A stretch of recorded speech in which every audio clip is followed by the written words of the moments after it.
So as Dustin said, my name is Sarah Brichetto, and in addition to being Pastor Brick's wife, I am a CPA with about 10 years of accounting experience. For the first 5 years of my career after I completed graduate school, I worked in public accounting for Ernst & Young, which is an international public accounting firm. I was an auditor. And so I guess I should even pause right there because I realized that I've already started using some accounting lingo, and I do want to recognize that we've got people in the room who have varying levels of knowledge about finance and accounting. So I should start by saying, what's an audit? That's what you used to do, right, Sarah? So yes, an audit is a review of the current state of an entity. A financial audit is the review of the financial position of an entity, organization, or individual. So the reason we brought me in tonight is that I think everybody was bringing their financial records, and I'm going to go ahead and do an audit, kind of a test to your financial health. Are we ready? Kidding. I am not actually going to do an audit for you, but I am going to give you a couple of tools that I think will be helpful for you guys to be able to do an audit of your own personal finances. Because even though an audit is a tedious process and it, for most people, besides us weird accounting types, is not fun, it's necessary because we need to get a picture of where we're at so that we know where we're going to go. So here we are. Know where you are.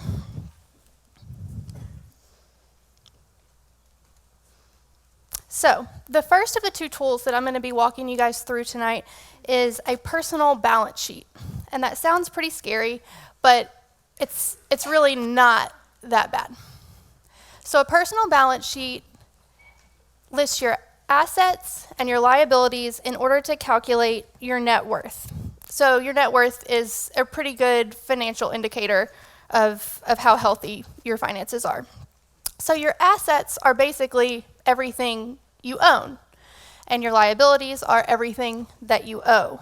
You subtract what you owe from what you own to determine your net worth. You're going to notice that the Excel spreadsheets that I sent to Chris are kind of hard to put up on the screen. So squint and look the best you can, but you are going to get these in the materials for the Equip Night. Most of my section is very practical, and I'm going to be walking you through it here, but you're going to get the most use out of it later this week or next week whenever you actually sit down and do these things for yourselves. So anyway, here's our personal balance sheet. So let's talk about some examples of assets and liabilities, because maybe those terms aren't super familiar to you. So assets, the things you own, that's going to be cash in your checking account or savings account. Maybe you have some investment accounts. You might own a house. You might own a car or 2 cars. Maybe you own a boat. Maybe you have a retirement account.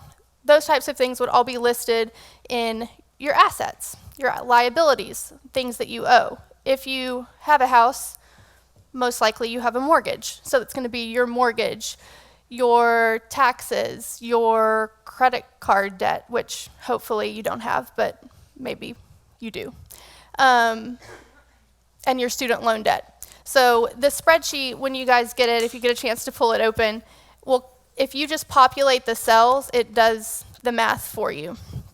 So I have an example of a completed personal balance sheet just to kind of give you an example. If this is the first time you have heard this term, thought about this idea, you may get to the net worth calculation and be very surprised. The idea is that we want our net worth number to be as large as possible. The bigger the net worth, the more financially healthy, the more financially sound you are. We definitely don't want it to be negative, so you want what you own to be more valuable than what you owe. Now, there are 2 ways to increase our net worth. If you just think about the formula of it being assets minus liabilities, the 2 ways are to increase your assets or to reduce your liabilities. Well, how would we do that? To increase your assets, you would be making wise investments. To reduce your liabilities, you'd be paying down debt. Mike and Steve are going to be talking about these things in the next couple of sessions in more detail, but that's the general picture. Now, how do you do that? How do you make more investments? How do you pay down your debt? Well, that's where the budget comes in, because you're going to need extra cash in order to do those things. So the second tool that we're going to be talking through Had that written down. It's creating our budget. So in order to create a budget, you've got to pull a little bit of information together. You're not just going to be creating your budget out of thin air. So what you're going to want to do is pull together all your financial records, your financial statements from your checking accounts, credit card accounts, loan accounts, and then you're going to take that. I would also actually recommend just downloading that information from your bank's website. It's a lot easier that way. You're not going to have to do everything quite as manually. So you're going to pull all of this from online banking. You're going to take a look at your income and your expenses, and then you're going to categorize your expenses. So you're going to want to go in line by line and say, oh, I had this charge that went to SunTrust Bank. Oh, that was my mortgage payment. You could type in mortgage next to it. Oh, there's a credit. That was my paycheck. That's paycheck, salary. So you're going to go in and code all of your income and expenses. And that way you'll be able to start getting an idea of what you're taking in and what you're spending on a monthly basis. Again, if this is the first time you're ever doing it, and I'm getting a few stares that make me think maybe some of us have not done this before, it can be pretty daunting, but it's well worth the time it takes to get an accurate picture of what you're currently spending in order to create your budget.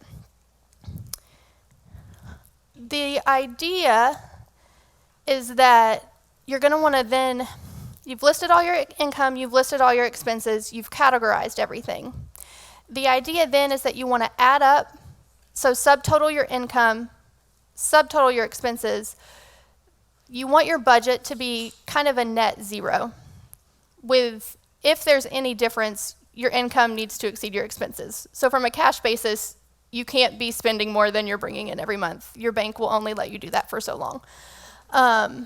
So if you've reviewed for the past couple of months and it does feel like you are spending more than you're bringing in, you're going to want to, through the budgeting process, make some adjustments to your expenses. Now, once you have gotten an idea of what you're spending, where you're spending, what you're spending it on, we're going to review what I think are the 6 most common budget components. And those are housing, transportation, other living expenses, giving, savings, and debt payoff. So we'll start with housing. For most people, that's their largest single monthly expense. The general recommendation is that your housing, which includes your rent or your mortgage payment, your utilities, your property taxes, repairs and maintenance, insurance, every housing-related expense, not just your mortgage or your rent, the sum of those things should be no more than 35% of your income. Transportation is your car payment if you have one, gas, wear and tear, repairs, and that should comprise no more than 15% of your income. Other living expenses can be a little tricky. I think this is where most people get caught up. This is where your discretionary spending is. So things like eating out, entertainment, going on trips, but this is also where personal expenses, where if you have kids, kind of your childcare costs, and then your just general monthly personal expenses, grocery shopping, toiletries, that kind of stuff. Giving, we've been talking for the past few weeks about generosity here at Vintage, so we would say 10% of what you bring in needs to go back out in giving. This includes giving to the local church, other charitable causes, or a college or university. That's not your student loan payment, that's like a gift to your university. And then savings, it's also recommended that we're saving 10% of our income. The recommendation there is that you would put those funds in an account that is not just your regular checking account. You want to put it somewhere that you're not going to immediately go take it out and spend it. My employer offers a 401k. If your employer does the same, that's an easy way to put money aside without you even really seeing it on a monthly basis. So you're definitely not going to spend it if you don't see it. And then finally, debt payoff. This is up to 10% of your income, and this includes paying off your credit card debt, which we don't have, right? Or your student loans. Now, this is different than your mortgage payment or your car payment, because your mortgage payment, like I said before, is included in housing, and your car payment is included in transportation. this debt payoff number is really a payment on already existing debt. All right, so we are going to look at a sample budget. Chris has done a good job of trying to make this large enough for you guys to be able to see. These are just kind of made up numbers to give people an idea. You can see we've got income. This is a two-income family, so we've got a couple of jobs. We've got our housing, including our rent, utilities, trash pickup, property taxes, maintenance. Now, I will say for repairs and maintenance type costs, this is both within your housing and your transportation budget. We all know that maintenance costs aren't really fixed. They're not the same from month to month. They come, every 6 months or once a year. You're spending $1,200 to get new tires on your car, or your air conditioner breaks and you've got to get it fixed. But it's important to make an estimate, because a budget really is an estimate, but it's important to make an estimate of those expenses for the year, divide it by 12 to give you a monthly estimate. And you should be setting money aside each month for when those expenses hit, so that you actually have funds to pay for that with, so that we're not putting it on a credit card. So next up is transportation. This person has a car note, car insurance, auto repairs, maintenance, fuel, and we also included public transportation in case you're here in New Orleans and you like to take the streetcar. Other living expenses, cell phone, toiletries, childcare, clothing, groceries, eating out. And these percentages are calculating.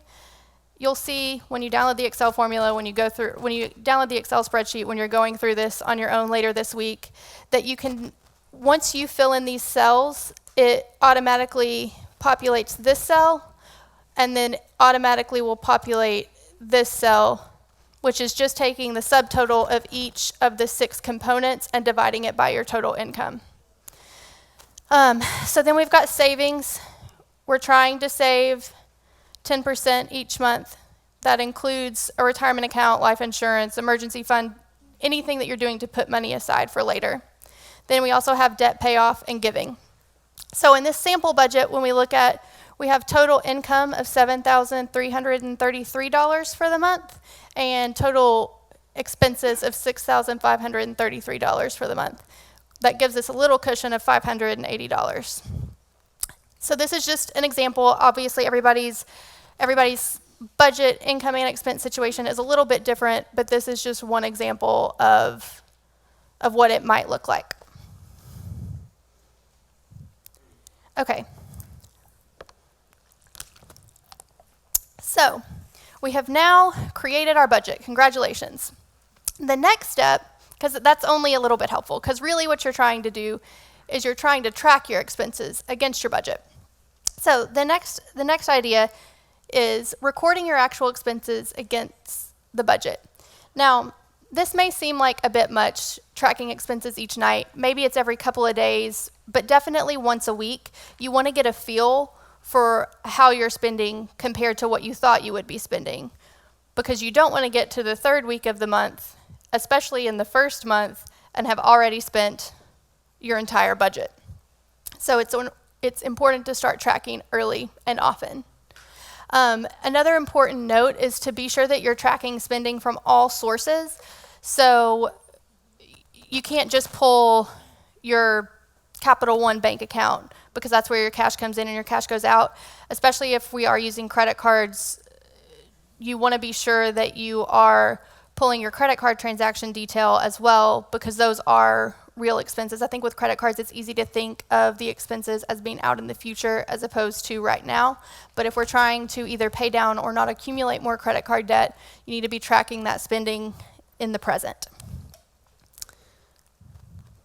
So this is just a quick example, again, with a spreadsheet of taking our budget and comparing it to our actuals.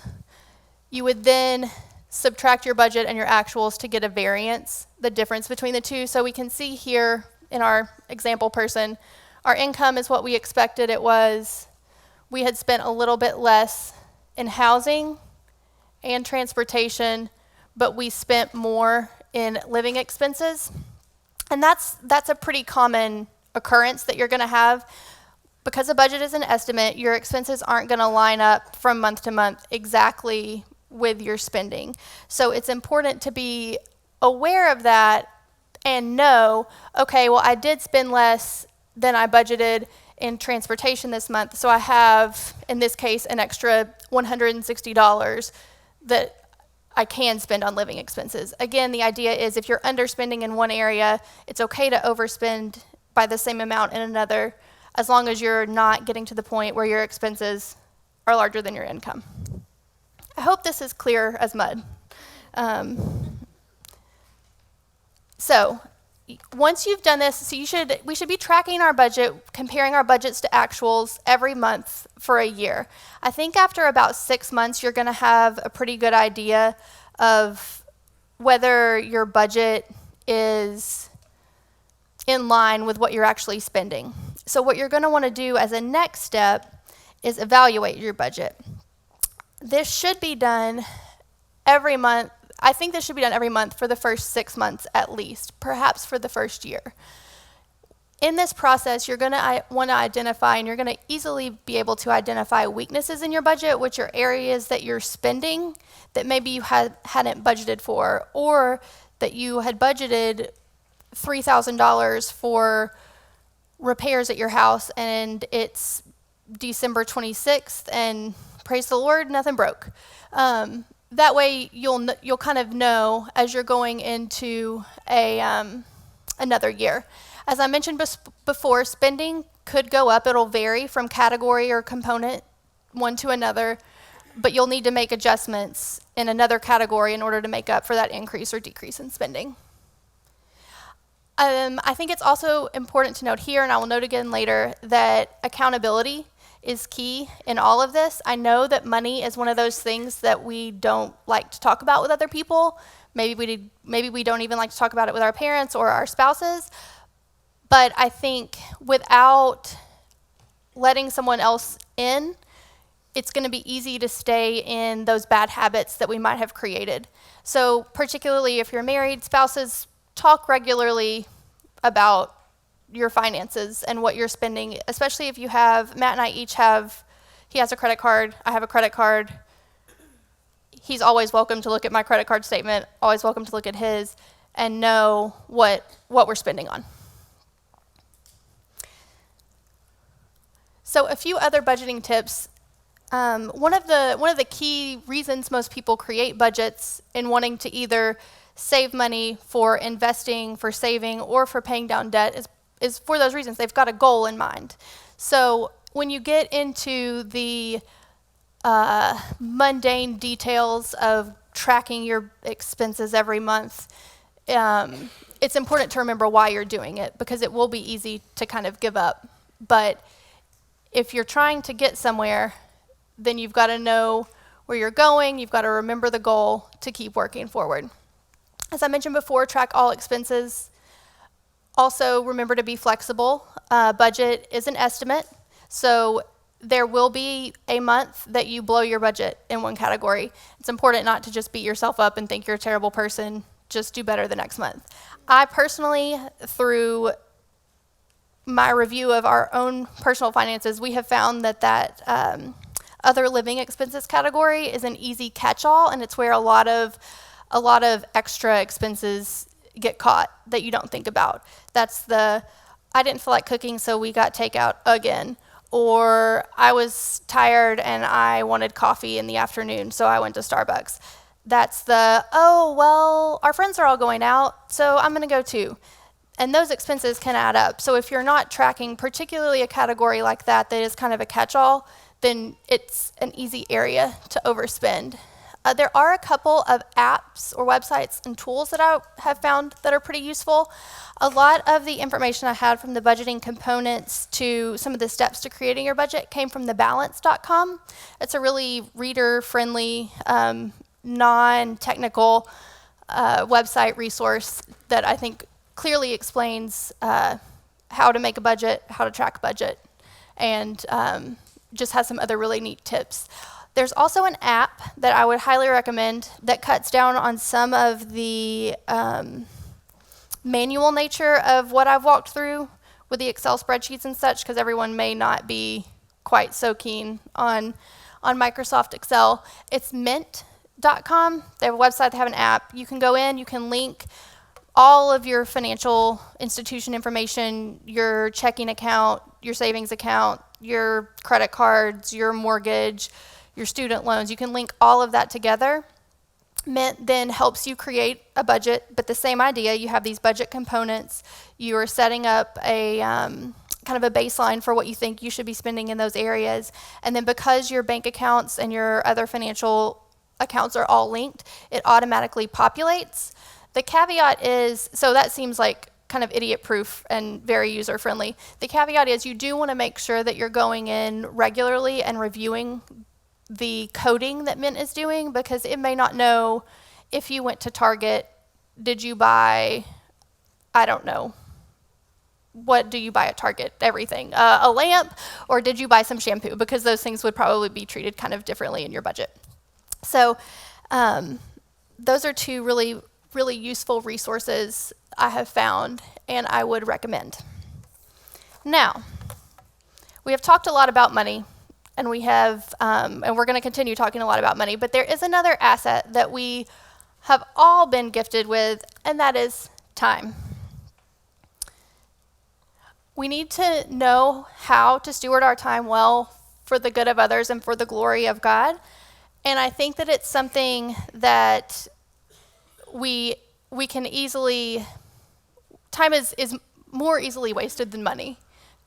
Now, I've got a couple of tools that I want to walk through. Again, these will be available online for you to download that you can actually utilize later.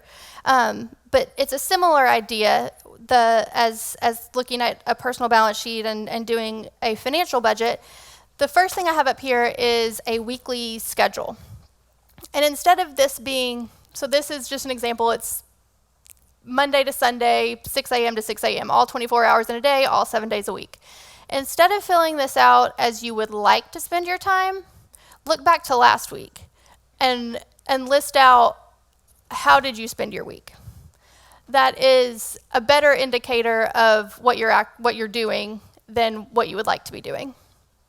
Once you have filled this out and kind of have an idea of how many hours you spend doing things, from sleeping or working out or driving or hanging out with your friends or watching Netflix, we have this really useful tool that Matt actually created a few years back that is our time budget. So it gives, you fill in the hours per week and it calculates the percentages of time that you have spent doing these things. This was eye-opening to me as a working mom, because I'm always like, I don't have any time to do anything. But turns out I do. I just don't, I might not have as much of it as I did when I was, single and in college, but I do have time if I just take a look at all of the hours that are available to me. But I think in addition to money, we should also be considering our time, because it is a very valuable asset. So just a few final thoughts for you guys. In order to get where we want to go, which is what Mike and Steve are going to be talking about, we have to know where we're starting from. So that's the whole idea of looking at our personal balance sheet. Where am I right now financially? Am I in a good spot? Am I in a bad spot? If you haven't thought about it at all ever before, probably you're not where you want to be, but you still have to take the step of getting that initial understanding. Taking the time to set up a budget and tracking your monthly expenses will impact what you're spending. I can tell you, in seasons I have budgeted well, in seasons I haven't budgeted well, it has generally been way easier to pick up that extra thing, to buy that extra shirt online, to go do this other thing, because I didn't have to account for it later, either to myself or to anybody who might be holding me accountable. And finally, don't be embarrassed to say you need help. I think, as I mentioned before, we don't like to talk about money, especially in church. We don't like to talk about money. We don't like to talk about money with our friends. We don't like to talk about money with our families. But it's not going to get any better your financial position is not going to get any better unless you put time into it. And if there are areas of your spending or areas of investing that you need help with, you have to ask. To give a quick example, I've got a friend who has a decent amount of credit card debt that she's trying to pay down. And she has bundled that credit card debt. Mike will probably talk a little bit more about that process in just a few minutes, but she's actually bundled it into another loan that she's paying off. But because she doesn't trust herself not to pull out the credit cards and she's paying those balances down, I have her credit cards at my house. I'm not going to say where. But yeah, just reach out. You've got a community. You've got a community here, and don't let fear or anxiety or not knowing what to do keep you from taking good next steps. So what I have for you guys on the table are just a few, it's a worksheet, no numbers involved. I didn't want to ask anyone to print their bank information and come and be prepared to write down actual numbers and calculate your net worth in front of your neighbors who you may or may not know. But I think you could at least get an idea of what assets you have, even if it's not the dollar amount, even if it's just the thing. Oh, I have a checking account, I have a savings account, I own a house, I have a car. Same with liabilities, to start getting a picture of what your net worth is. The second section, can I borrow one? Thanks. The second section is thinking about your financial budget. What are your goals for the next year, 5 years, 10 years, 30 years? What are those? Are you wanting to save? Are you wanting to pay down debt? And if so, as you're starting to pull your budget together, you want to make sure that your budget is reflective of those goals. And then finally, thinking about one area of spending that you are most concerned about. Not to, I've already shared too much, maybe not, of our personal details, but those personal expenses can get kind of tricky. And that's really the area that it seems like we have the most control over. And then finally, there's a section on the back for your time budget, for you to think about how you're spending your time, where you're spending the most of your time. Are there areas you could save time, and how could you more wisely invest your time? So we've got about 10, 15 minutes for you guys to fill this out, discuss if you would like, and if you need to use the restroom, take a few minutes.